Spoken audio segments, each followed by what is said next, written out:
But there's a new piece to this puzzle, and it's called runes. I don't know if you guys have heard of this.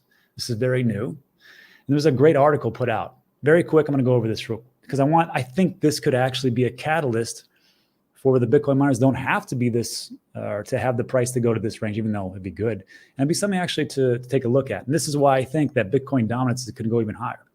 Runes on Bitcoin. What the heck is this? So very easy. What's runes?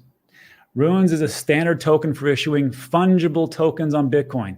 So fungible, one for one. $1, you can trade it for another dollar, same thing, right? And then non-fungible are like NFTs, non-fungible tokens, not the same. So fungible, same, non-fungible, not the same. Runes are set to launch in April 2024, coinciding with the upcoming Bitcoin halving. Interesting. Why was it created? Runes is a simple protocol, minimal on-chain footprint, and responsible UTXO management. First of all, what the heck is UTXO management? I just want to explain this to you because I've heard this before and I've learned it, but it always escapes me. So I want to go over this, make sure everybody knows.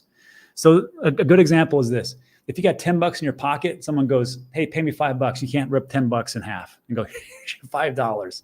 It doesn't work like that. It's the same thing with Bitcoin, right? So here's the example. This is a great one from River. So let's say Alex, which is the one on the left here, wants to send Julia 5.10 Bitcoin. So how does that work? Well, you got 5 Bitcoin and 0.2 Bitcoin. So you just can't rip it in half. What you got to do is you got to take the 5 and the 0.2, and that's the input. So now you got 5.2 Bitcoin. And you transfer it over here, which is the second step. The wallet creates a new UTXO for Julia in the amount of 5.10. But then you got to put it back, and you have a change left over, which is essentially it's just change, right? 0.09. So every time you get change, you get no or more unspent transactions, UTXOs, unspent transaction outputs. So every time you get change, essentially you're just building this up and building this up, building this up. That's why sometimes in your wallet, when you send Bitcoin, you're like, what the heck? Why is it so expensive? It's because the more UTXO or the more change that you have in your wallet, the higher the fee is going to be. So there's a trick to do it, which I haven't tried this myself, but you can send the Bitcoin back to your wallet. This is what they recommend in River.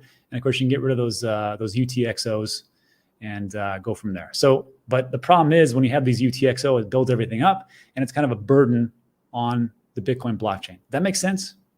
I hope it made sense because that's essentially what it is. I try to make it as simple as possible. So runes is different from the BRC20, which is the ordinals, which is complex, not UTXO based.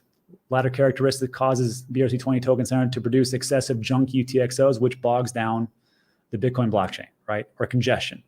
Goal of runes is to replace the less efficient ordinals. Awesome. How does it work?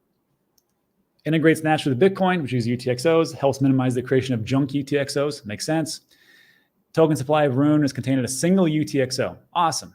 Supply transfer is 128-bit unsigned integer, so the maximum is whatever the heck this number is.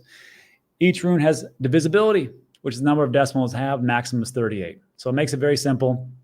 Tries not to make so many UTXOs. Doesn't bog down the system. That's it. So what does it do? What does this do?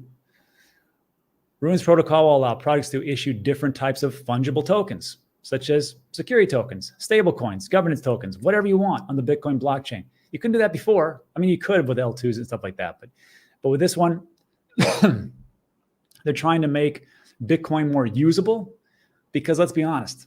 I mean, it does a great job of what it does as far as like a store of value and maybe a hedge against inflation. I just say it's a 4-year store of value.